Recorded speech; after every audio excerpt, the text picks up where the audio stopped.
बिस्मिल्लाहिर्रहमानिर्रहीम अस्सलाम वालेकुम। अगर कोई भी मोबाइल बैरूनी मुल्क से पाकिस्तान लेकर जाते हैं या बेचते हैं तो वो मोबाइल आप परमानेंट पाकिस्तान में यूज़ करना चाह रहे हैं तो आप उसके ऊपर जो PTA का टैक्स है FBR की तरफ से वो किस तरीके से चेक कर सकते हैं कि आपके मोबाइल पर कितना टैक्स है।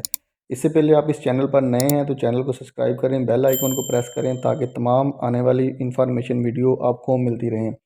सबसे पहले आपको अपने मोबाइल फ़ोन के ब्राउज़र से गूगल ओपन करना है। गूगल ओपन करने के बाद वहाँ पे जाकर आप टाइप करेंगे FBR की वेबसाइट। FBR की वेबसाइट है fbr.gov.pk। की वेबसाइट पेज ओपन होने के बाद आप थोड़ा नीचे आएंगे तो आपको कस्टम लिखा हुआ नज़र आएगा। कस्टम के बिल्कुल नीचे ही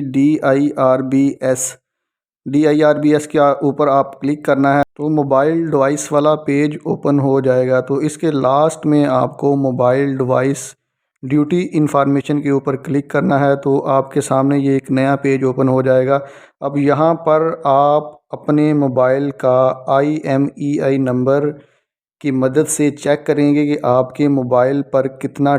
मैं यहाँ पर अपने मोबाइल का IMEI नंबर डाल देता हूँ। इसके बाद सर्च के बटन पर क्लिक कर दूँगा तो यहाँ पर वो पूरे मोबाइल की डिटेल बता देगा कि कौन सा मोबाइल है। इसके साथ इसके ऊपर टैक्स भी आ रहा है कि मेरे मोबाइल पर कितना टैक्स है। तो इस तरीके से आप कंप्लीट जो आपका टैक्स डिटेल है मोबाइल के ऊपर FBR की वेबसाइट से जाके चेक कर सकते हैं।